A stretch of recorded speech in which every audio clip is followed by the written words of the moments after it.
সংসাৰিক কৰি কৃপা পৰম উৎসুকে, যে সংসাৰী জীৱৰ মংগলৰ অৰ্থে পৰম উৎসুকতাৰে সংসাৰিক কৰি কৃপা প্ৰচাৰিলা শুকে।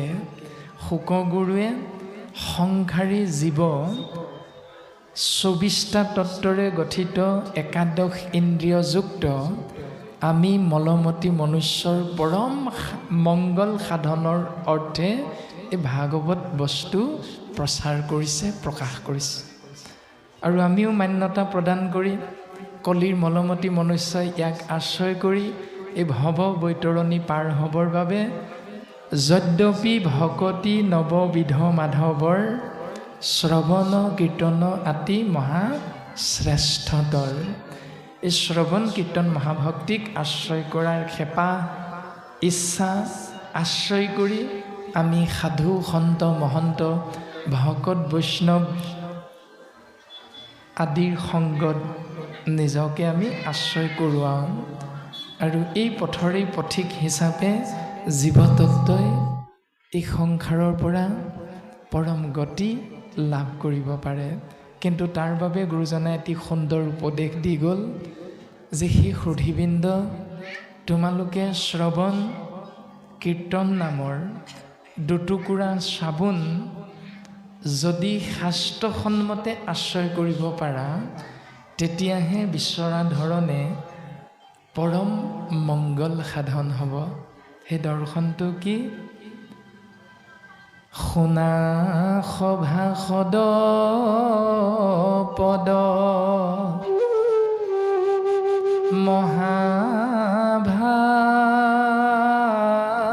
মহাভাগৱত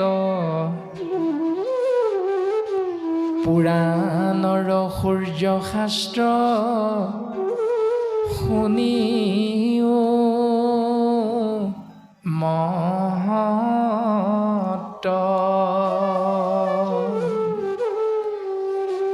ইয়াৰ মহান তত্ত্বটো শুনা। প্ৰশ্ন হ'ল কেনেকৈ, কিয়, শুনিলে কি লাভ হ'ব? নুশুনো যা, কিনো লোকচান হ'ব? দুজন বাপে দিনে ৰাতিয়ে পাঠ কৰি আছে, এই দুজনক অকণমান সময়ৰ বাবে আজৰি দিব, আকৌ দুজন আহিব। 4 দিনীয়া কাৰ্যসূচী, দিনে ৰাতিয়ে পাঠ হ'ব। কিন্তু ৰাতি 10 বজাৰ লগে লগে দুইজনা পাঠকে মাত্ৰ সন্মুখত থকা খুঁটা কেইভাগিক চাই চাই পাঠ কৰি থাকিব। দুইজনা পাঠাচাৰ্যই সন্মুখত থকা খুঁটা কেইভাগি চাই চাই পাঠ আগবঢ়াই থাকিব, যেন তেওঁলোকক ঠিকা ভাগ দিলোঁ, তেওঁলোকে 4 দিনীয়া কাৰ্যসূচী পালন কৰিব। গোটেই লাহন গাঁৱৰ সমস্ত ৰাইজৰ ভকত বৈষ্ণৱৰ মংগল সাধন হ'ব। যদি সেইটো আমাৰ বিশ্বাসেই আছে, দুজনা পাঠাচাৰ্যই ওৰে ৰাতিটো পাঠ কৰি থাকিলে, আমি ঘৰত ভকতসকল শুই থাকিলেও আমাৰ মংগলেই হ'ব। এইটো কম বেছি পৰিমাণে প্ৰত্যেকৰে অকণমান বিশ্বাস আছে। নহ'লে আমি বিশ্বাস যদি নাথাকিলেহেঁতেন গোটেই ৰাতিটো আমি বহি থাকিলোহেঁতেন। কিন্তু ৰাতিটো বহি থাকিব নোৱাৰোঁ। তেওঁলোকে পাৰিব, কিয়? কাৰণ তেওঁলোকক ঠিকা দিছোঁ, পইচা দিম যাবৰ সময়ত। এইটোৱে বৰ্তমান সময়ত এটা মানসিকতাৰ ৰূপ ল'লে। এটা সময় আছিল, আপোনাসবে জানে, সত্ৰ নগৰী মাজুলী সংস্কৃতিৰ বৰঘৰ স্বৰূপ, আৰু ইয়াতো বৰ্তমান তেনেকুৱা এটা প্ৰভাৱিত হৈ আছে। গতিকে আমি মানি ল'বলৈ টান পালেও কথাটো কিন্তু সত্য। গুৰুজনাই সেইকাৰণে আমাক উপদেশটো দিলে যে ভাগৱত শুনিবা, কেনেকৈ শুনিবা, কিমান সময় শুনিবা, সময়ৰো আমাক জ্ঞান দিছে। কেনেকৈ শুনিবা তাৰো জ্ঞান আমাক দিছে। গতিকে আমি গোটেই ৰাতিটো শুনিম নে, গোটেই ৰাতিৰো পাঠেই কৰি থাকিম নে আমি সময়ৰ প্ৰতি লক্ষ্য ৰাখি বোলে বাপসকল গোটেই ৰাতিটো শুনি থাকিলেনো কি হ'ব, টোপনিয়ে হেঁচা মাৰিয়ে ধৰে। গতিকে 10 বজালৈকে অনুষ্ঠান ভাগ ৰাখোঁ, তাৰ পাছত আমি পুনৰ শুই ৰাতিপুৱা হোৱাৰ মাত্ৰক 9 বজাত পুনৰ নাম প্ৰসংগ আৰম্ভ কৰি আকৌ দিনৰ কাৰ্যসূচী পুনৰ ৰাতি 10 বজালৈকে আৰম্ভ কৰিম দিয়া। এনেকৈ আমি চিন্তাখিনি কৰিব পাৰোঁ। উত্তৰ দিছে ভাগৱতে, এই ৰামে হুয়ায়ে ক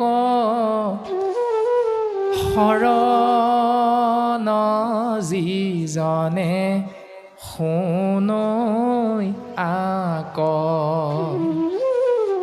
পাৱৈ পৰম পদ সুখে নিস্তৰৈ মায়াক।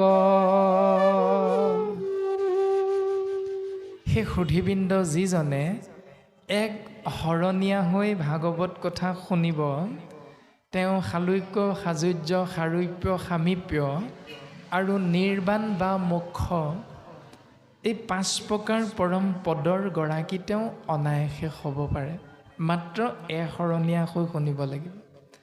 দ্বিতীয়তে ক'লে তেওঁ আত্যান্তিক সুখৰ গৰাকী হ'ব পাৰিব। 3 নম্বৰতে মায়াৰ পৰা পৰিত্ৰাণ পাব পাৰিব। আৰু মাধৱ গুৰুজনাই অপূৰ্ব সৃষ্টি নামঘোষাত সময়ৰ জ্ঞানটো দিলে। যিটো জনে কৃষ্ণ কথা বিচাৰে সময়ে মনে, ধৈৰ্য ধৰি ক্ষণে কথা কয়, যত তীৰ্থ স্নান দান দেৱ পিতৃ যজ্ঞ যাগ, যোগাদিৰো ফলক পাৱয়, ৰাম যোগাদিৰো ফলক পাৱয়। যিজনে কৃষ্ণ কথা বিচাৰিছিল, মনেৰে শ্ৰৱণ কৰিবলৈ কাণ নামৰ ইন্দ্ৰিয়, কীৰ্তন কৰিবলৈ মুখ নামৰ ইন্দ্ৰিয় ব্যৱহাৰ কৰিলে, সেই সময়খিনি ধৈৰ্য ধৰি যদি থাকে, 5 মিনিটেই হওক, 10 মিনিটেই হওক, 1 ঘণ্টাই হওক, কোনো কথা নাই। ভাগৱত শাস্ত্ৰৰ 1ম স্কন্ধত দেৱঋষি নাৰদৰ দ্বাৰা ব্যাসক উপদেশ দিছে, এক ক্ষণ মানে যিটো শুনৈ কৃষ্ণ কথা, তাৰ বিনে আৱৰ জীৱন যাই বৃথা। সেই এক মুহূৰ্ত বা এক ক্ষণ কৃষ্ণ নাম শ্ৰৱণ কীৰ্তন মহাভক্তিৰ মাধ্যমেৰে এটি জীৱতত্বই এই সংসাৰৰ পৰা পৰম গতি লাভ কৰিব পাৰে। আৰু সেই সময়কণৰ নিৰ্দিষ্ট দৰ্শনটো 2য় স্কন্ধ মহাভাগৱত ধৰ্মৰ পদবন্ধত শুকগুৰুৱে ৰজা পৰীক্ষিতৰ আগত প্ৰকাশ কৰিছে। সেই সময়খিনি হ'ল অন্তকালে হৰি স্মৰে, যিটো ভাগ্যৱন্ত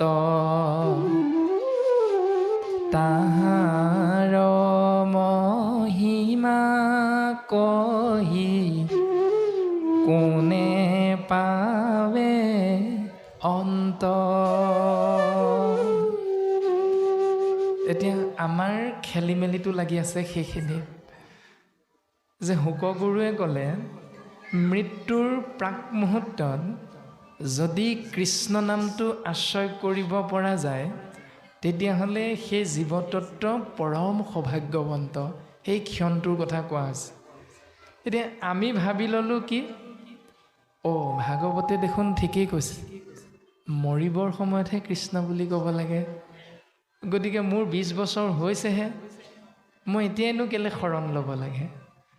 মোৰ 30 বছৰ হৈছেহে, বিয়া পতাই নাই, এতিয়াই মই শৰণ ভজন কিয় ল'ব লাগে? মৰিবৰ সময়ত কৃষ্ণ বুলি কৈ দিম, মইতো এতিয়াই নমৰোঁ। কিন্তু 28,000 ঋষিমুনিয়ে জানিব বিচাৰিছিল, সেইজন অভিশপ্ত পৰীক্ষিতৰ কাহিনী বৈষ্ণৱৰ কথা তৰুণ কালতে কেনে তেজিলা শৰীৰ, কিয়নো তেওঁ যুৱক অৱস্থাতে মৃত্যুক সাৱটি ল'ব লগা হ'ল। তাৰমানে জগত বুলি গুৰুজনাই কৈছে বৰ্গীয় জ মানে জন্ম, গ মানে গতি, দন্তীয় ত মানে তৎক্ষণাৎ, অৰ্থাৎ জন্ম হ'লে মৃত্যু ধ্ৰুৱ সত্য। সি এজোপা গছেই হওক, মাছ কাছই হওক, চৰাই চিৰিকটিয়ে হওক, অৰ্থাৎ ছেদজ অণ্ডজ উদ্ভিদজ জৰায়ুজ, যিয়ে নহওক জন্ম যেতিয়া হৈছোঁ মৃত্যু ধ্ৰুৱ সত্য। কিন্তু মৃত্যুৰ সময়সীমা আমাৰ কাৰো জ্ঞাত নহয়। কিন্তু ৰজা পৰীক্ষিতে জানিব পাৰিছিল তেওঁৰ মৃত্যু কোনদিনা হ'ব, কেতিয়া হ'ব। আৰু আপুনি আমি নাজানো। ৰজা পৰীক্ষিতে জানি 7 দিন 7 ৰাতি কৃষ্ণ নাম আশ্ৰয় কৰিলে, আৰু আপুনি আমি নাজানো বাবেই 7 দিন 7 ৰাতি বছৰে বছৰে মাহেকে প্ৰশেকে আমি কৃষ্ণ নামটো আশ্ৰয় কৰি থাকোঁ। আৰু সেইকাৰণে এই দৰ্শনটো হৈ আছে 4 দিনীয়া বা 7 দিনীয়া অনুষ্ঠান আমি আশ্ৰয়। এতিয়া আমাক গুৰুজনাই তেনেকৈ সিদ্ধান্ত দিলে যে যিজনে কৃষ্ণ কথা বিচৰাৰ লগে লগে সময়মতে তেওঁ লাভ কৰিব পাৰিলে, আৰু লাভ কৰাৰ লগে লগে তাৰ আগত তেওঁ যিমানখিনি যত তীৰ্থ স্নান দান দেৱ পিতৃ যজ্ঞ যাগ যোগাদিৰো ফলক পাৱয়। কৃষ্ণ নাম আশ্ৰয় কৰাৰ আগত যত তীৰ্থ স্নান দান, যিমানবিলাক তীৰ্থক্ষেত্ৰ ভ্ৰমণ কৰি তেওঁ পুণ্যৰ গৰাকী হৈছিল, তীৰ্থক্ষেত্ৰৰ জলত স্নান কৰি তেওঁ যিমান পুণ্যৰ গৰাকী হৈছিল, দান দক্ষিণাৰ মাধ্যমেৰে যিমান পুণ্যৰ গৰাকী হৈ আছিল, দেৱ পিতৃ যজ্ঞ যাগ, যাগ যজ্ঞ পূজা পাতল, দেৱতত্ত্ব পিতৃ দেৱো ভৱ, মাতৃদেৱো ভৱ, পিতৃ মাতৃ ঈশ্বৰ জ্ঞান কৰি তেৰা সমস্তৰ মংগল কামনাৰে সন্তান হিচাপে আমি যিমান কৰ্ম শ্ৰাদ্ধ পিণ্ড ছমহীয়া বছৰিকা আদিৰ পৰা যিমানখিনি কৰ্ম আমি আশ্ৰয় কৰি থাকোঁ সমাজ ব্যৱস্থাত বা পাই সকলে, তাৰ পৰা আমি যিমান পুণ্যৰ গৰাকী হওঁ, গুৰুজনাই কৈছে সমস্তৰে ফল কৃষ্ণ নাম আশ্ৰয় কৰাৰ মাধ্যমেৰে জীৱই লাভ কৰে। গোকুটি দানং গ্ৰহণেশ কাশী, মাগে প্ৰয়াগে যদি কল্পবাসী, সুমেৰু সমান সুবৰ্ণ দানং ন তুল্যং গোবিন্দ নামং। এবাৰ কৃষ্ণ বুলি কোৱা, কায় বাক্য মন চিত্ত এক কৰি যিমান পুণ্যৰ গৰাকী হবা, গোকুটি দানং 1 কোটি গৰু যদি ব্ৰাহ্মণক দান দিয়া যিমান পুণ্য পাবা। সূৰ্যগ্ৰহণ চন্দ্ৰগ্ৰহণৰ সময়ত 1 পষেক মানে 15 দিনমান কাশী গংগা গয়া বৃন্দাবন মথুৰা প্ৰয়াগ আদি তীৰ্থক্ষেত্ৰত থাকি যিমান পুণ্যৰ গৰাকী হবা, সুমেৰু সমান সুবৰ্ণ দানং, সুমেৰু পৰ্বতটোৰ সমান সোণ ৰূপ মণি মুকুতা দুখীয়া দৰিদ্ৰক দান দি যিমান পুণ্যৰ গৰাকী হবা, ন তুল্যং তুলনা নহয়, ন তুল্যং তুলনা নহয় গোবিন্দ নামং। এবাৰ কৃষ্ণ বুলি ক'লে তুমি যিমান পুণ্যৰ গৰাকী হবা। এতিয়া সেই কৃষ্ণ নাম আশ্ৰয় কৰিবলৈ আমি কিমান ইচ্ছুক, কিমান আগ্ৰহী, সেইটো নিৰ্ভৰ কৰিব ব্যক্তিজনৰ ভাৱৰ ওপৰত।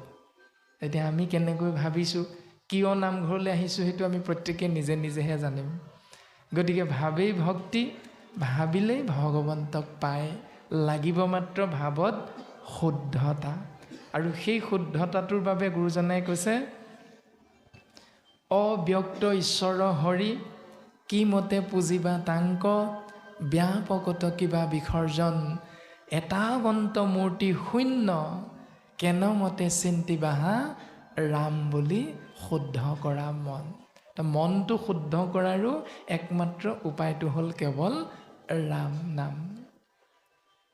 কেৱল কৃষ্ণ নামৰ মাধ্যমেৰে জীৱন আগবঢ়াই নিয়া এই কৃষ্ণ সংস্কৃতিহে গুৰুজন বস্তুৱে সুন্দৰভাৱে প্ৰকাশ কৰিছে। আৰু আজি পাঠ হৈ আছে মংগলাচৰণৰ মূল দৰ্শন। আমি সীমিত জ্ঞানেৰে সবাৰো শ্ৰীচৰণত এনেধৰণে আংশিক ভাগৱতৰ মূল বিষয়বস্তু প্ৰকাশ কৰিবলৈ চেষ্টা কৰা হ'ল। আৰু পাঠ হৈ আছে পদবন্ধে নন্দ আদিক উদ্ধৱৰ সান্তনা দান। তাৰ প্ৰাকমুহূৰ্তত প্ৰকাশ হৈছিল উদ্ধৱ গোপী সংবাদ। শ্ৰীকৃষ্ণৰ দ্বাৰা উদ্ধৱক ব্ৰজলৈ প্ৰেৰণ। আমাৰ সমস্তজনৰে জ্ঞাত যে যেতিয়া এই ধৰাধামত ভগৱন্ত বস্তুৱে তেওঁৰ চাৰিমুঠি জীৱতত্ত্ব সন্তানস্বৰূপ এই সংসাৰত কলিৰ কৰাল গ্ৰাসত পৰি অধৰ্মী অত্যাচাৰী হৈ বিপথে পৰিচালিত হোৱা দেখিছে। তেতিয়াই ভগৱন্ত বস্তুৱে এই ধৰাধামত ২৪ বাৰ অৱতাৰ ধাৰণ কৰিছে। আৰু সেই ২৪ বাৰ অৱতাৰ ধাৰণ কৰি বিভিন্ন ধৰণে দুষ্টক দমন, সন্তক পালন, দুষ্কৃতি বিনাশ, সংস্কৃতি ৰক্ষা, অধৰ্মক বিনাশ কৰি ধৰ্মক পুনৰ প্ৰতিষ্ঠা কৰিছে।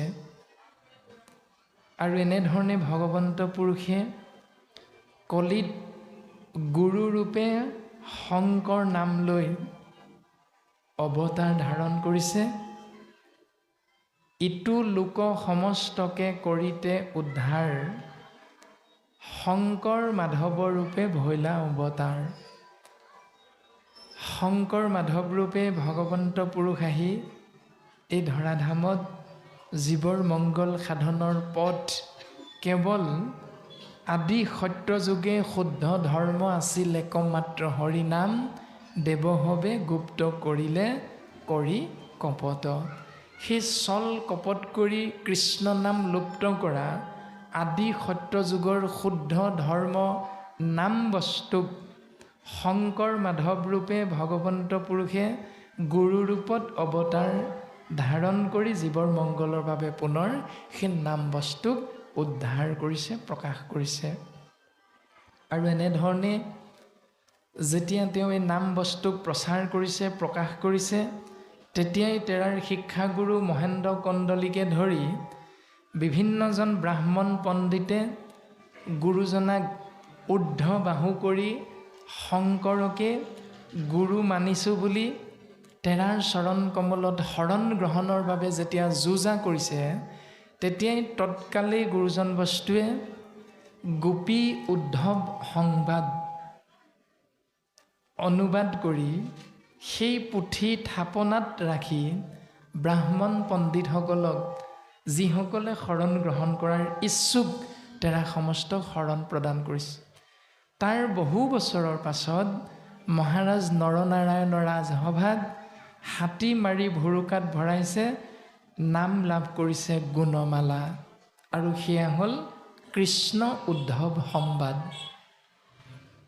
আৰু সেয়াকে বৰ্তমান বাংময় মূৰ্তি বস্তু চৈতন্যমূৰ্তি কৃষ্ণস্তু ভগৱান নাম ৰূপত আপুনি আমি কলিৰ মলমতি মনুষ্য ভকত বৈষ্ণৱে আশ্ৰয় কৰি হৃদয়ংগম কৰি সপ্তখলপীয়া সিংহাসনৰ একেবাৰে ওপৰৰ গোলোক বৈকুণ্ঠৰূপী আমহি ঘৰত ধৌত বস্ত্ৰৰে আবৃত কৰি আমি তাক গুৰু আসনৰূপে ভগৱন্ত বস্তুক প্ৰতিষ্ঠা কৰা হৈছে।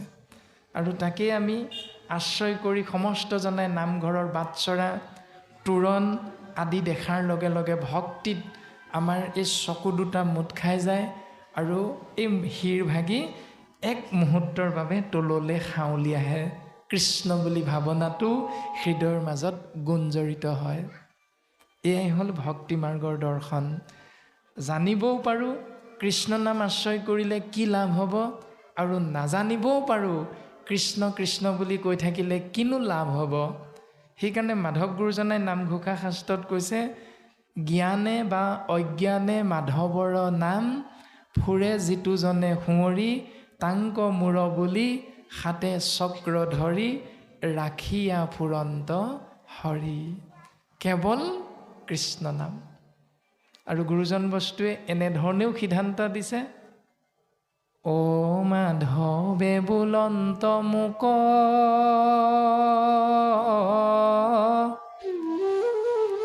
কৃষ্ণ কৃষ্ণ কৃষ্ণ বুলি সদায়ে সোমৰে যিটো জন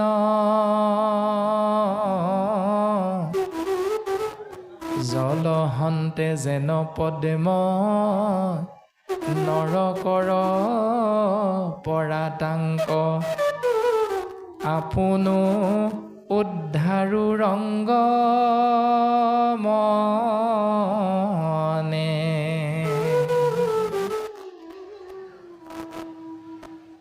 ভগৱন্ত পুৰুষে তেওঁৰ দূতকেইটাক পঠিয়াই নিদিয়ে নৰকলে। যিজনে মোৰ কৃষ্ণ নামটো এবাৰ ল'লেই পৰম পদৰ গৰাকী হৈ যাব পাৰে, আৰু সেই নামভাগ যদি সদায় সোমৰে যিটোজন, যিজনে সেই নাম বস্তু সদায় আশ্ৰয় কৰে, খাওঁতে শুওঁতে উঠোঁতে বহুতে বাক্যে বচনে খোজে কাটলে সমস্ততে, তেতিয়াহ'লে তাৰ নাম হ'ল ভাগৱত ধৰ্ম। আৰু নিমি নৱসিদ্ধ সংবাদত প্ৰকাশ কৰিছে, আন ধৰ্মে তন্ত্ৰ মন্ত্ৰ বহু ছিদ্ৰ হয়, ভাগৱত ধৰ্মে জানা শিষব নহয়।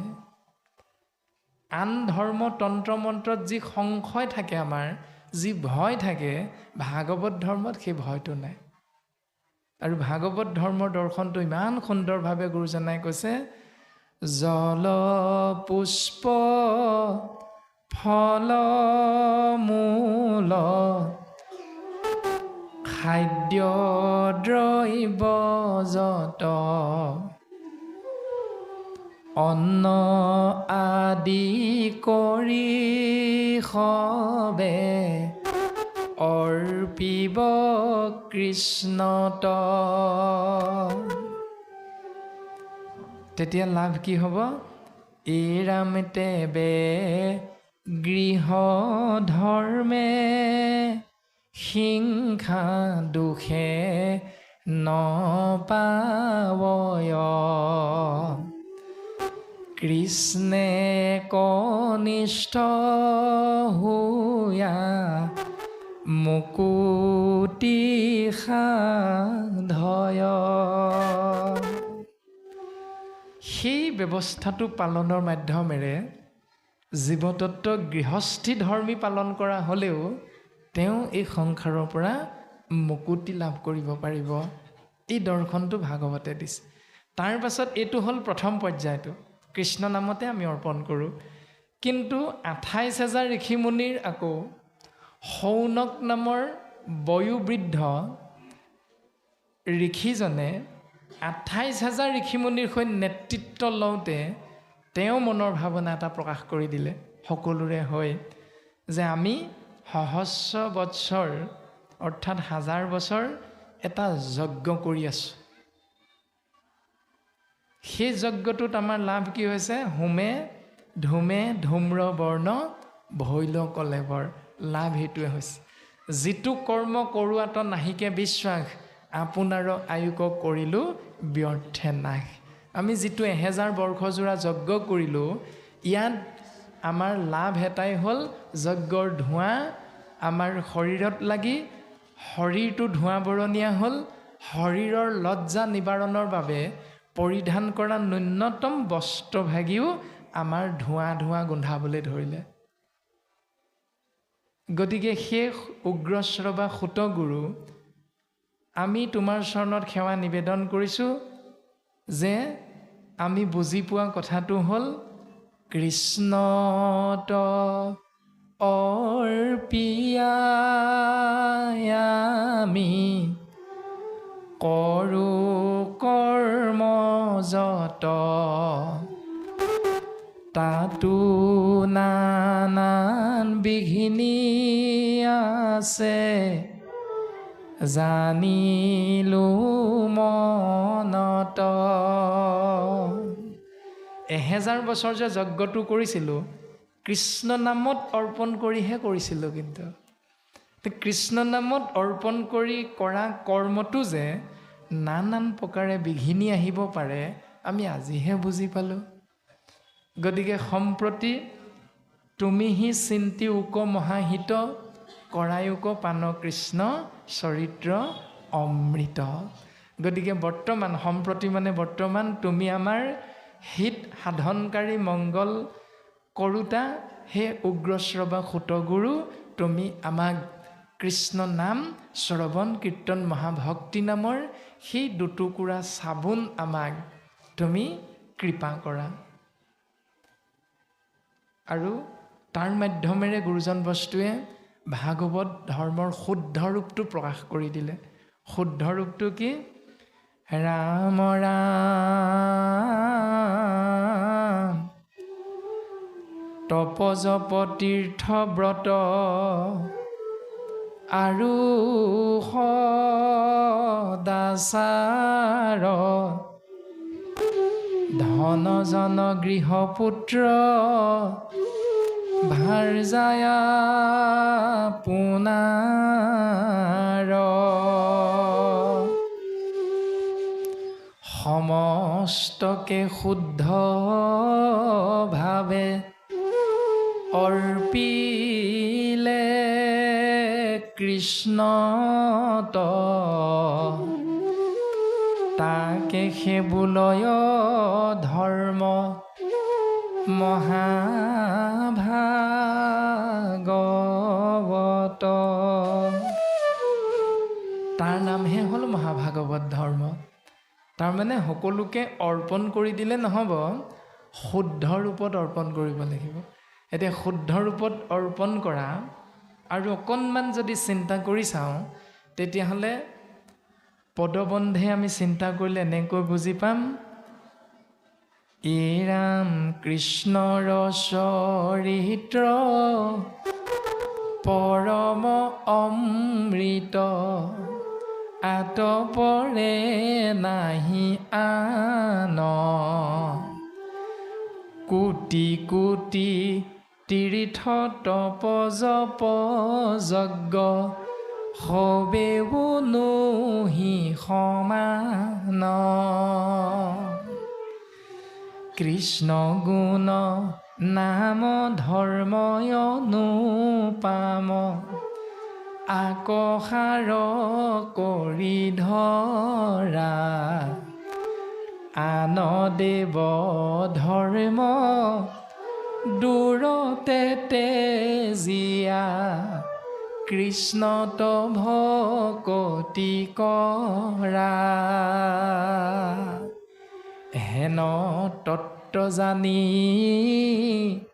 চিন্তা চক্ৰ পানী অনাদৰিয়া নকাম, কৃষ্ণৰ কিংকৰে ৰচিলা শংকৰে, ডাকিবুল ৰাম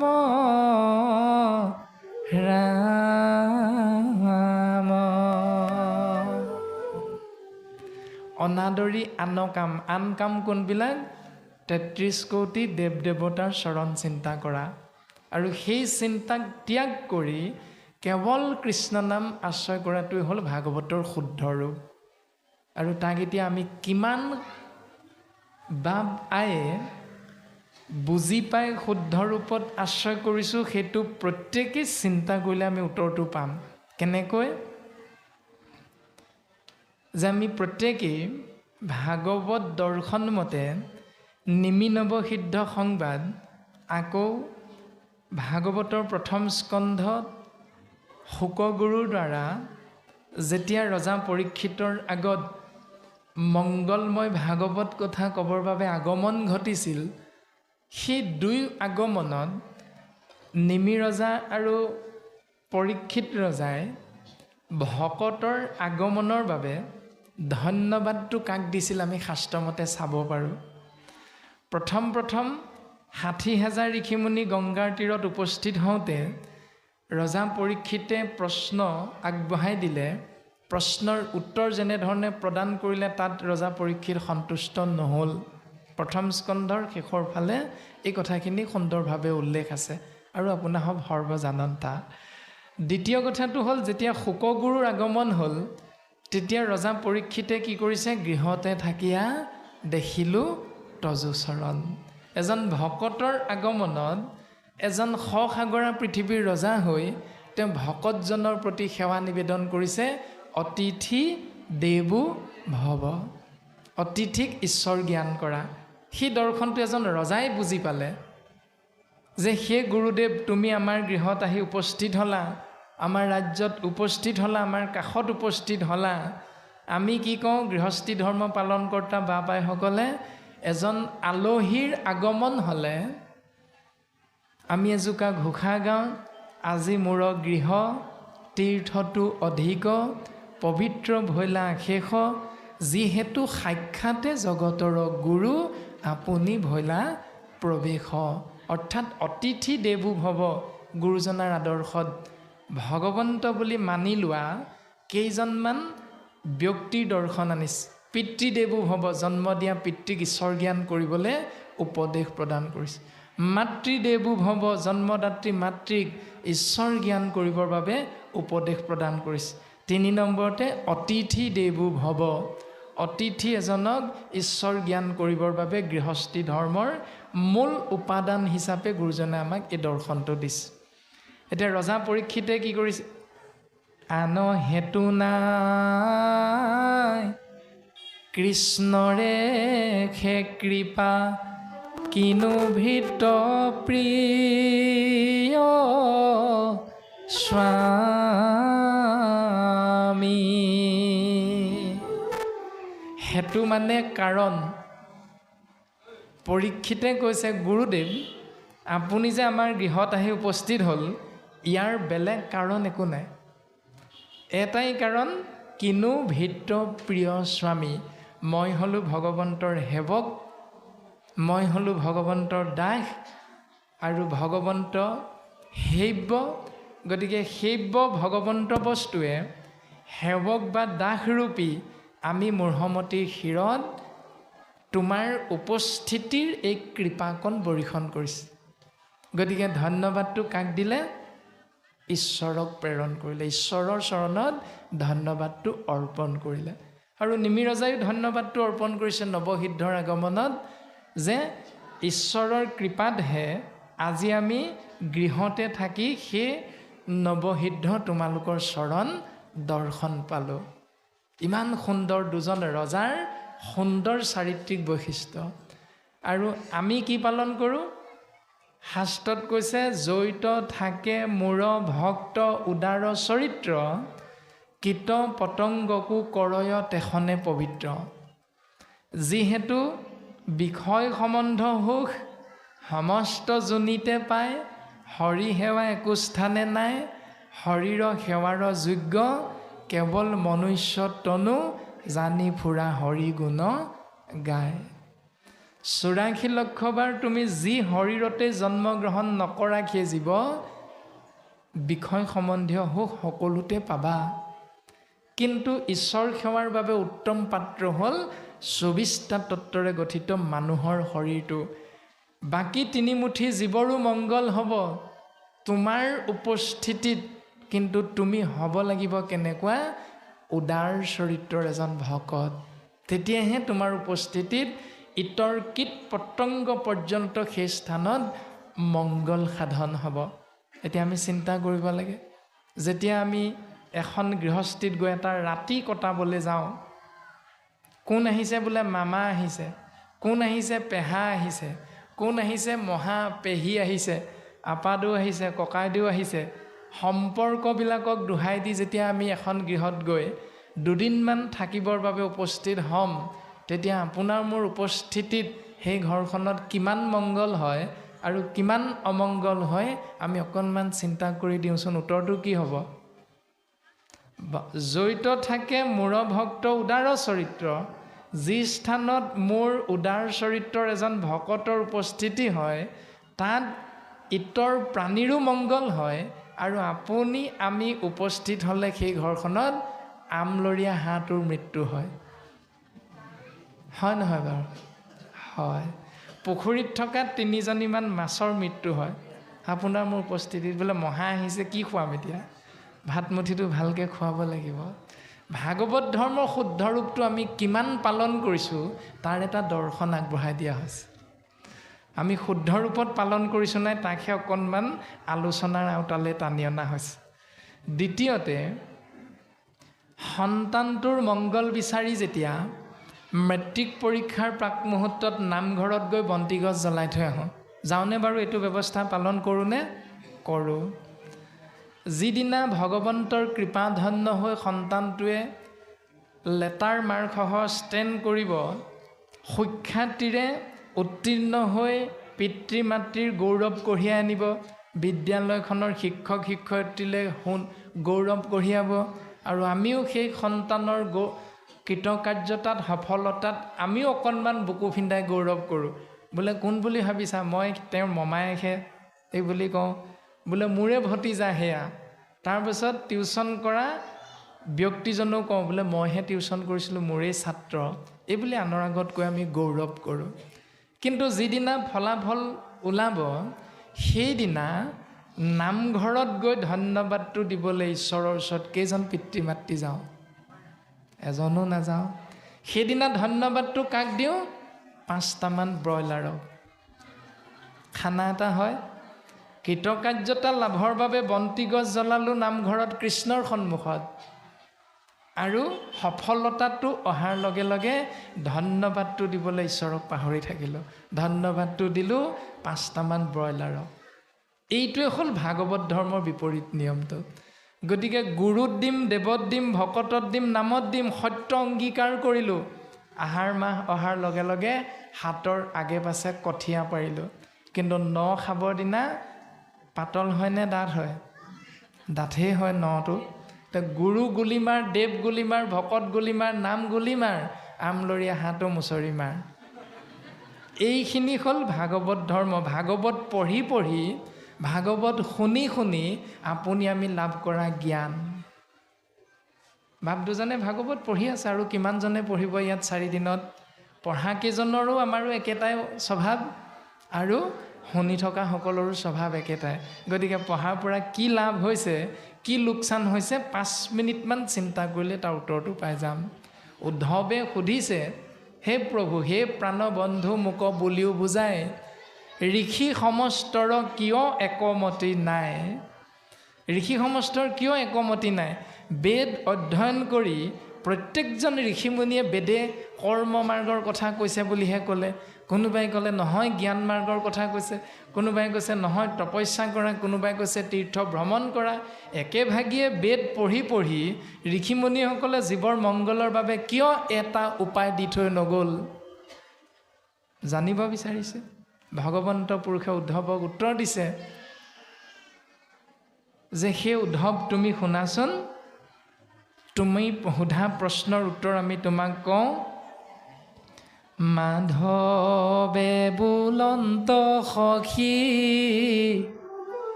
শুনিও সিদ্ধান্ত,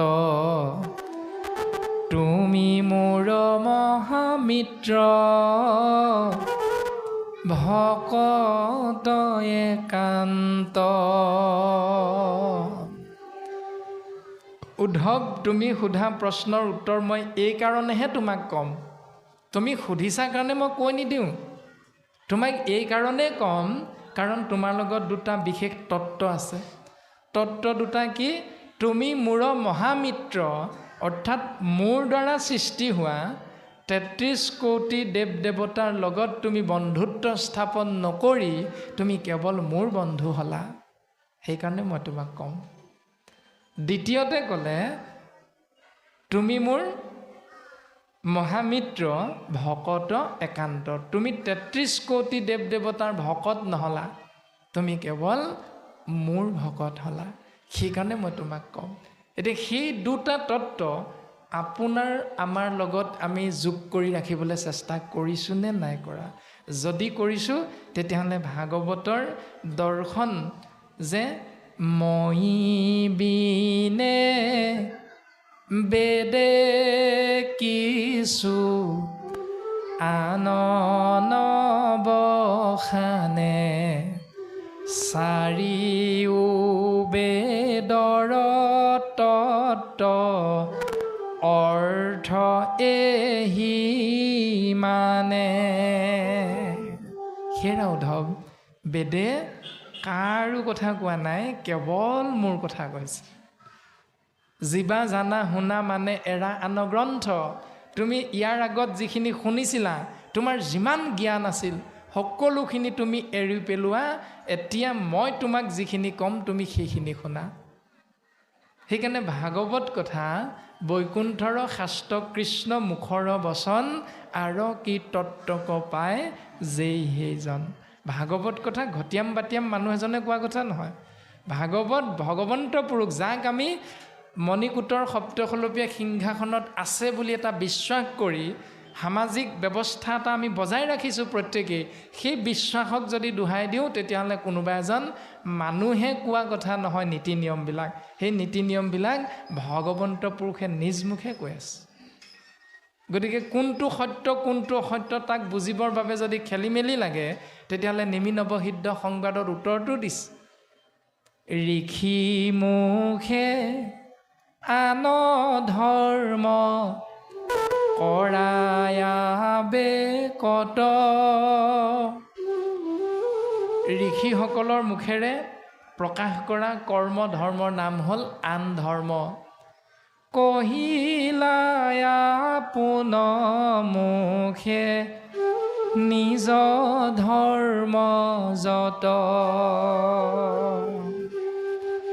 ভগৱন্ত পুৰুষৰ শ্ৰীমুখৰ দ্বাৰা পোনে পোনে যিখিনি নিগৰিত হৈছে সেইখিনিয়ে হ'ল ভাগৱত ধৰ্মৰ মূল বিষয়বস্তু। এতিয়া মাধৱ গুৰুজনে নামঘোষাত লিখিছে, সমস্ত বেদান্ত সাৰ মহাভাগৱত শাস্ত্ৰ, ইহাৰ অমৃত ৰস পায়, পৰম সন্তোষে পাণ কৰিলে যিজনে তাৰ, অন্যত্ৰ ৰসত ৰতি নাই। উদ্ধৱক ক'লে, মই বিনে বেদে কিছু আন নবখানে, আৰু সমস্ত বেদান্ত সাৰ, বেদৰ অন্ত হ'ল বেদান্ত, বেদান্তৰ সাৰ হ'ল ভাগৱত। গতিকে ভাগৱত আশ্ৰয় কৰা মানে সমস্ত বেদৰ জ্ঞান দৰ্শন এটি জীৱতত্বৰ লাভ হয়। গতিকে এই বেদস্বৰূপ বেদৰ সাৰ বস্তু ভাগৱতে কৈ আছে কাৰ কথা?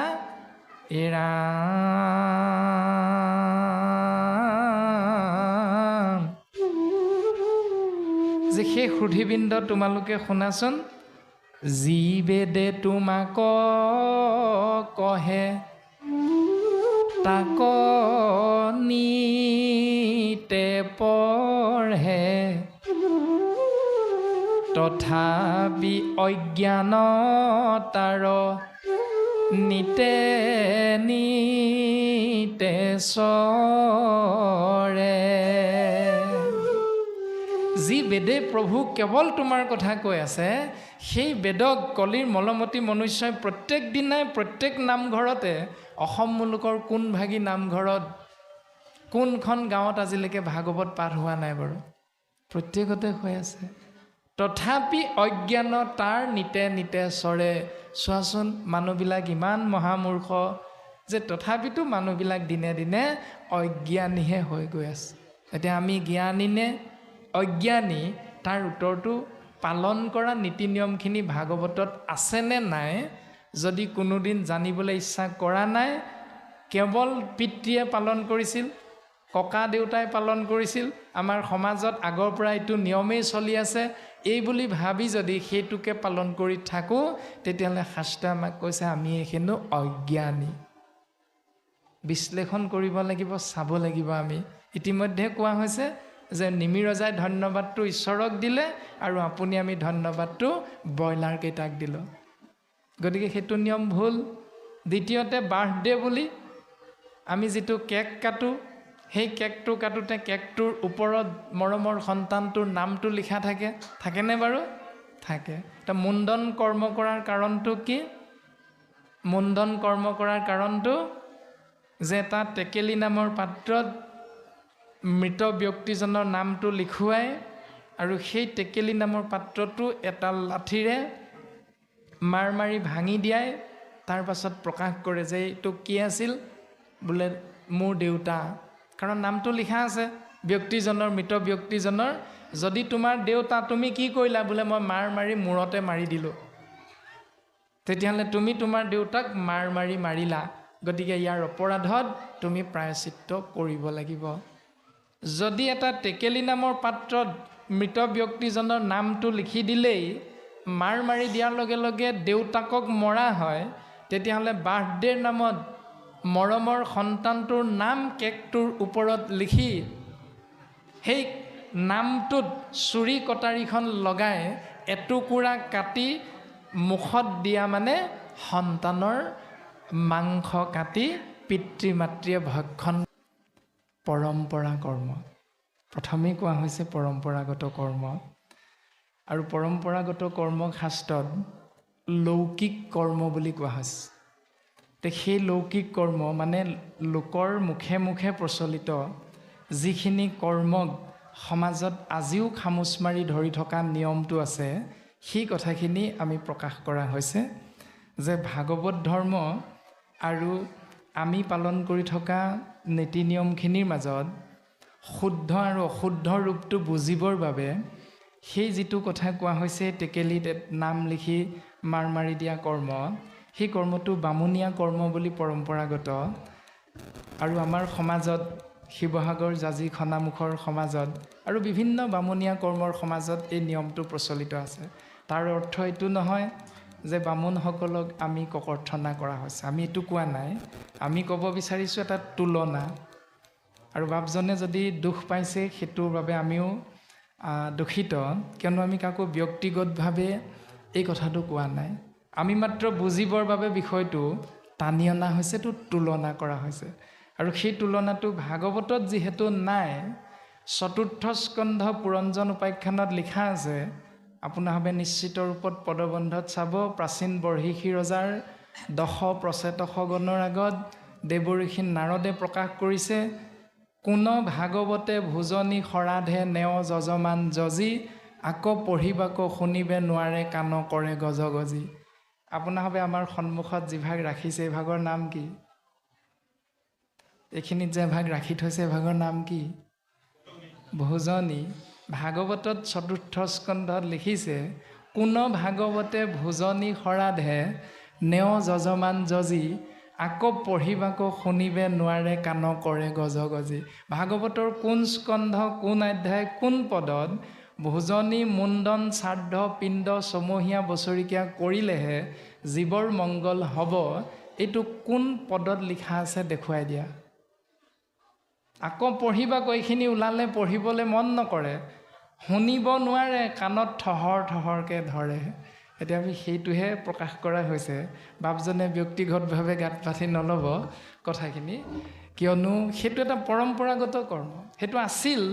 এতিয়া কিন্তু সেই নিয়মটো এৰি দিলে। কিন্তু এৰি দিলেও কি হয়, আমি কওঁ সমাজত, আমাৰ নিজৰ সমাজৰে এটা কথা আমি কৈছোঁ যে আমি বামুণীয়া নহয় বোলে, কিয় আমি বামুণ নলগাওঁ। নলগোৱা ঠিকে আছে, কৰ্মটো কোনে কৰে? ভকতে। তাৰমানে বামুণে পোনপটীয়াভাৱে কৰা কৰ্মটো ভকতে গাত পাতি ল'লে। কথাটো হ'ল সেইটো, নলগাওঁ হয় বামুণ। আমি লগোৱা নলগোৱাৰ বিষয়টো অনা নাই ইয়ালৈ, তৰ্ক বিতৰ্কৰ বাবে আমি যাব বিচৰা নাই কথাখিনি। মাত্ৰ আমি বিষয়টো অনা হৈছে যে বামুণ নলগাওঁ, কিন্তু বামুণীয়া কৰ্মটো কোনে কৰে? ভকতে কৰে। তাৰমানে উত্তৰটো কি হ'ল? যিটো শাস্ত্ৰত, নামঘোষা শাস্ত্ৰত মাধৱ গুৰুজনাই লিখিলে, ভাগৱতৰ দশম স্কন্ধতে পদবন্ধে আছে কথাখিনি, যে সত্য যুগে ধ্যান, ত্ৰেতা যুগে যজ্ঞ, দাপৰ যুগত পূজা, কলিত শৰীৰ কীৰ্তন বিনাই আৱৰ নাহিকে দুজা। যে সত্য যুগত ধ্যান কৰি যিটো ফল লাভ কৰিছিল, কলিত নাম ল'লেই সেইটোৰ গৰাকী হ'ব পাৰে। দশম স্কন্ধত পদত লিপিবদ্ধ হৈ আছে। এতিয়া কথা হ'ল, সত্য যুগে ধ্যান কৰাৰ পাছত ধ্যান কৰ্মৰ সফলতাটো ক'ত আছে? সফলতাটো আছে ধ্যান কৰা ব্যক্তিজনৰ দ্বাৰা ভগৱন্তৰ 10 ভাগ নাম ধ্যানৰ পাছত জপ কৰিব লাগিব, তেতিয়াহে ধ্যানৰ সফলতাটো থাকে। যি ধৰণে 11 দিনত কৰ্মটো কৰাৰ অন্তত সন্ধিয়ালৈ সেউকী বাপজনৰ ঘৰত খাৰ মাছ খোৱা এটা ব্যৱস্থা আছেনে? একাদশ দিৱসত যে আমাৰ কৰ্মতা কৰে, পিতৃ মাতৃ পৰলোকগামী হ'লে খাৰ মাছ খোৱা কিছু নিয়ম সমাজত আজিও প্ৰচলিত। তাৰমানে সন্ধিয়া খাৰ মাছ নেখালে ৰাতিলৈ 14 প্ৰসংগ নামখাৰ কৰিব পৰা নাযায়। এনেকুৱা নিয়মো সমাজত প্ৰচলিত হৈ আছে। আমি বিভিন্ন সমাজৰ পৰম্পৰাগত কিছু কৰ্ম যে ভাগৱততনো আছেনে নাই এই কথাটোহে আমি টানি অনা হৈছে কৃষ্ণ। এতিয়া সেইটো যিধৰণে আমি সঁচা বুলি ভাবি থাকোঁ যে খাৰ মাছ নাখালে ৰাতি 14 প্ৰসংগ সাত্বিক নামখাৰ ল'ব পৰা নাযায়। এতিয়া আমি ভাবোঁ যুৱক হিচাপে যদি দিনত তুমি নামখাৰ কৰিলা ৰসগুণীয়া 20 মোনমান গাখীৰ লগাই ভকতক মাতি আনিলোঁ, পিতৃৰ শ্ৰাদ্ধ কৰ্ম কৰিলোঁ, ৰাতিলৈ যিভাগ 14 প্ৰসংগ গোটেই ৰাতি নাম হাজাৰী ঘোষা পাঠ হ'ব, তাৰ প্ৰাক মুহূৰ্তত নাম হ'ব আৰু তাৰ প্ৰাক মুহূৰ্তত সন্ধিয়াতে সেউকী বা বংশ পৰিয়ালে খাৰ মাছ খাই লয়, ব্ৰতটো ভাঙি লয়। এতিয়া যদি তুমি ৰাতি নামখাৰ শুদ্ধ হয়, সাত্বিক নাম 3 গুণত 3 খাৰ নাম হয় বুলি আমাৰ সমাজত এটা প্ৰচলিত নিয়ম, সেই নিয়মটোক আমি দোহাই দিহে কথাখিনি টানি অনা হৈছে যে দিনৰ নামখাৰ ৰসগুণ, তাৰপাছত ৰাতি নামখাৰ সত্ৰগুণ, তাৰ দহাৰ যিষাৰ নাম কৰে, দহা বুলি যিষাৰ নাম কৰে সেইষাৰ হ'ল তম গুণৰ। এনেধৰণে নামৰ এটা ভাগ কিছু কিছু সমাজত দৰ্শন হয়। এতিয়া প্ৰশ্নটো হ'ল যদি তুমি নাম ল'বলৈ যোৱা, আপোনাসৱৰ আজি এই গাঁওখনত 4 দিনীয়া ভাগৱত কৰিবৰ বাবে কিমান দিনৰ পৰা ব্ৰত ৰাখিছে বাৰু? এমাহমানৰ পৰা নে এসপ্তাহৰ আগৰ পৰা নে হোৱা দিনটোৰ পৰাহে কেৱল ব্ৰত ৰাখিছেনে নাই ৰখা? নাই ৰখা। তেল টেঙা সকলো খায়ে থকা হৈছে কৃষ্ণ। আজি দিনটোৰ পৰা কৃষ্ণ, কালি দিনটোৰ পৰা ব্ৰত ৰখা হৈছে। ব্ৰতটো কাহানিকৈ ভাঙিব? অনুষ্ঠান শেষ হোৱাৰ দিনা ভঙা হ'ব। এতিয়া শাস্ত্ৰত এই কথাটো নাই কোৱা। যি ধৰণে আমি পিতৃ মাতৃ পৰলোকগামী হ'লে ক্ৰিয়া ধৰা ব্যক্তিজনে, সন্তানটোৱে ওপৰত বহিব নালাগে, তলত বহিব লাগিব, তাকো সেই বহা ব্যৱস্থাটো তেওঁ নিজে লগত লৈ যাব লাগে ভকত নিমন্ত্ৰণ কৰিবলৈ। তাৰপাছত সূৰ্য উদয় হোৱাৰ পৰা সূৰ্য অস্ত যোৱাৰ ভিতৰত তেওঁ অন্নমুঠি গ্ৰহণ কৰিব লাগিব। আছেনে এনেকুৱা নিয়ম? আছে। এইটো শুদ্ধ নিয়ম। ভাগৱতে কৈছে এইটো যদি ব্ৰত শুদ্ধ তেতিয়াহ'লে ব্ৰতটো মৃত্যুৰ প্ৰাক মুহূৰ্তলৈকে পালন কৰা, এই কথাটোহে কৈছে। আমাক মাত্ৰ উদ্দেশ্যহীনভাৱে যে পিতৃ পৰলোকগামী হ'ল কাৰণেহে 11 দিনলৈকে দিনত খাম আৰু ৰাতি নাখাওঁ, এইটো নাই কোৱা। ভাগৱতে কৈছে তুমি যদি ব্ৰত ধৰিছা তেতিয়াহ'লে জীৱনজোৰা এটা প্ৰক্ৰিয়াত সেই বস্তুটো তুমি লৈ লোৱা, তেতিয়া তোমাৰ সৰ্বতো প্ৰকাৰে মংগল হ'ব। কাৰণ মানুহেই একমাত্ৰ প্ৰাণী যি আহাৰ খোৱাত কোনোদিন বাছ বিচাৰ নাই। ইতৰ প্ৰাণীৰ বেমাৰ নহয়, বান্দৰ 1 নম্বৰ প্ৰজাতি যাৰ কোনোদিন বেমাৰ নহয়। কিয়? কাৰণ বান্দৰে সূৰ্য উদয় হোৱাৰ লগে লগেই সি পেট ভৰাই উদৰ পূৰাই খাই লয় আৰু দিনটো ক'ৰবাত কিবা পালেও খাব, নেপালেও নাই, সেই গোটেই দিনটো ডালে ডালে জঁপিয়াই ফুৰি সেই আনন্দ লৈ ফুৰে। এইটো বিজ্ঞানসন্মত কথা। এজন চিকিৎসকে 15 বছৰ এটা বান্দৰৰ ওপৰত চিকিৎসা বিজ্ঞান প্ৰয়োগ কৰিছে বেমাৰী কৰিবৰ বাবে, আৰু বান্দৰটোক বেমাৰী কৰিব নোৱাৰিলে। তেতিয়াই তেওঁ প্ৰমাণ কৰিছে কিয় নোৱাৰিলে, কাৰণ বান্দৰে একমাত্ৰ প্ৰাণী যি বিজ্ঞানসন্মতভাৱে সূৰ্য উদয় হোৱাৰ লগে লগে পেট ভৰাই আহাৰ খায়। আৰু মানুহৰ বেমাৰ তেতিয়াৰ পৰাই বেছিকৈ হ'বলৈ ধৰিলে যেতিয়াৰ পৰাই মানুহে ব্ৰেকফাষ্ট খাবলৈ আৰম্ভ কৰিছে, তেতিয়াৰ পৰাই বেমাৰ। কাৰণ 9 বজাৰ ভিতৰত যেতিয়া উদৰ পূৰাই আমি সিদ্ধমুঠি গ্ৰহণ কৰিব পাৰিম ঈশ্বৰত অৰ্পণ কৰি, তাৰো দৰ্শন যে বাপজন যদি শৰণ ভজন ভক্তি সদাচাৰ 4 নমীয়া ভকত হয় তেতিয়াহ'লে আইগৰাকী অহৰণীয়া হৈ থাকে আমাৰ সমাজত। থাকে নাই বাৰু? প্ৰায়ে থাকে। টনা নাইকিয়া কিহৰ শৰণ? কাৰণ আইসকলে মেখেলা পিন্ধে, তেওঁলোকৰ টনা নাই। বাপসকলে ধুতি পিন্ধে, ধুতিত টনা আছে। সেইকাৰণে টনা থাকিলেহে শৰণ ভজন ভক্তি সদাচাৰৰ উপযুক্ত পাত্ৰ হয়, আৰু যাৰ টনা নাই তেওঁলোকৰ শৰণ নাই। এনেকুৱা কিছুমান নিয়ম আমাৰ সমাজত আছে, কিন্তু আমি বিচাৰ্য বিষয় টানি অনা হৈছে যে ভাগৱতত এইবোৰ লিখা আছে নেকি? কাৰণ ভাগৱতে হ'ল উত্তম শাস্ত্ৰৰ উত্তম গীতা ভাগৱত। যদি ভাগৱতত গীতাত এনেকুৱা নিয়মবিলাক নাই তেতিয়াহ'লে আমি কিয় পালন কৰি আছোঁ? আমাৰ প্ৰশ্নখিনি হৈ আছে তাত। যদি 10ম স্কন্ধতে লিপিবদ্ধ হৈছে যে এগৰাকী চাণ্ডালিনী নামৰ অপবিত্ৰ নাৰীয়ে গ্ৰহণ কৰিবলৈ ৰন্ধন কৰি থকা আহাৰ স্বৰ্গৰ দেৱৰাজ ইন্দ্ৰই আকাশ মাৰ্গেৰে ৰথত যাওঁতে সেই চাণ্ডালিনীগৰাকীয়ে তেওঁ ৰন্ধন কৰা পাত্ৰটোৰ ওপৰত ঢাকোন দিয়া দেখি স্বৰ্গৰ দেৱৰাজ ইন্দ্ৰই আহি যেতিয়া সুধিলে, তোৰ পৰিচয়টো দেচোন, তই কোন? বোলে মই চাণ্ডালিনী, অপবিত্ৰ। ইন্দ্ৰই কৈছে অপবিত্ৰ। তাৰপিছত তই কি ৰন্ধন কৰিছ? বোলে মোৰ খোৱাৰ আহাৰ যোগাৰ কৰি আছোঁ। তইনো কি খাৱ? বোলে গো মাংস। আকৌ অপবিত্ৰ। কিহেৰে ৰন্ধন কৰিছ? তেজেৰে গো মাংস ৰন্ধন কৰিছে। আকৌ এটা অপবিত্ৰ। কেইটা অপবিত্ৰ শব্দ পালোঁ? প্ৰথম চাণ্ডালিনী অপবিত্ৰ, তাৰপিছত গো মাংস অপবিত্ৰ, তিনিতে তেজেৰে গো মাংস ৰন্ধন কৰিছে, পানী নাই দিয়া। তিনিটা অপবিত্ৰ।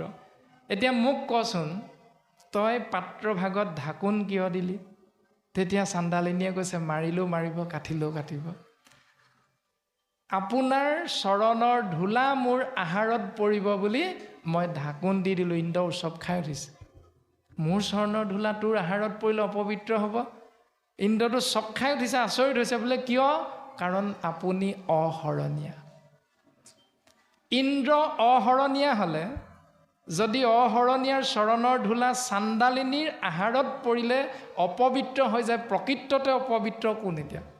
চাণ্ডালিনী, গো মাংস, তেজ নে ইন্দ্ৰ? অহৰণীয়াজন। কোন বেছি অপবিত্ৰ? অহৰণীয়াজন। যদি বাপজনে শৰণ ভজন ভক্তি সদাচাৰ লৈ চাৰিনমীয়া ভকত হ'ল, তেওঁ পত্নীগৰাকীৰ অহৰণীয়া হোৱাৰ বাবে তেওঁ গ্ৰহণ কৰা আহাৰ মুঠি শুদ্ধ সাত্বিক হ'ল নে নহ'ল? আমিতো শাস্ত্ৰৰ বিপৰীতে কথাখিনি কোৱা নাই, ভাগৱতত লিখা কথা কোৱা হৈছে। তাত কাৰোবাৰ হয়তো অন্তৰত দুখ লাগি যাব পাৰে, আমি এইটো নিয়মেই পালন কৰি আছোঁ, সেইটো ব্যক্তিগত। আমি কোৱা হৈছে যে ব্যক্তিগতকৈ কোনো গাত পাতি নল'ব। আমাক কৈছে, তেওঁক কৈছে, মোক কৈছে, এইটো নহয়। আমি মাত্ৰ বিষয়টো আওতালে টানি অনা হৈছে। ভাগৱতে কোৱাটো হ'ল ভাগৱত ধৰ্ম, নোকোৱাটো হ'ল বিপৰীত ধৰ্ম। সেইকাৰণে তেজি আন কাম বুলি কৈছে। সেই আন কৰ্ম, আন চিন্তাবিলাক এৰা, ভাগৱতত লিখাখিনি খামোচ মাৰি ধৰা। আৰু তাৰে দৰ্শন বৰ্তমান উদ্ধৱ গোপী সংবাদ প্ৰকাশ হৈ আছে। গতিকে উদ্ধৱ গোপী সংবাদ, উদ্ধৱৰ অহংকাৰ হ'ল, অহংকাৰ কি? তেওঁ জ্ঞানী, তেওঁ তত্ত্বদৰ্শী, তেওঁ সকলো জানে এই সংসাৰত। 4 বেদ 14 শাস্ত্ৰ তেওঁ সমস্তখিনি জ্ঞান লাভ কৰিছে। আৰু ভগৱন্ত কৃষ্ণই দেখিলে মোৰ পৰম বন্ধু, গতিকে এওঁক মই শুদ্ধ পথটো যদি নেদেখুৱাওঁ, তেতিয়াহ'লে এইটো সমাজৰ বাবে ভুল বাৰ্তা গুচি যাব। সেইকাৰণে ভগৱন্ত পুৰুষে উদ্ধৱৰ অহংকাৰ নাশ কৰিবৰ বাবে তেওঁ উদ্ধৱক কাষলৈ মাতি আনি এটা দায়িত্ব দিছে। দায়িত্বটো কি? যে উদ্ধৱ, তুমি এটা কাম কৰিব লাগে। বোলে কি? বহুদিন হ'ল গোকুল বৃন্দাবনৰ পৰা মই মথুৰালৈ আহিলোঁ, মথুৰাৰ পৰা আহিও বৰ্তমান মই দ্বাৰকা পালোহি। গতিকে যিখিনি এটা দীঘলীয়া জীৱন পৰিক্ৰমা, মোৰ গকুলৰ গোপীসকললৈ বৰ মনত পৰিছে। তেওঁলোকক মই উভতি যাম বুলি কৈ থৈ আহিছিলোঁ, কিন্তু এতিয়া মই যাব পৰা নাই। উদ্ধৱ, তুমি যোৱাচোন, তেওঁলোকনো কেনেকৈ আছে, কি খাইছে, কি বৈছে, কিবা কৰ্মত ব্যস্ত হৈ আছেনে নাই, নে মন চন মাৰি বহি আছে, সকলোখিনি খবৰ বাতৰি তুমি মোক আনি দিব লাগে।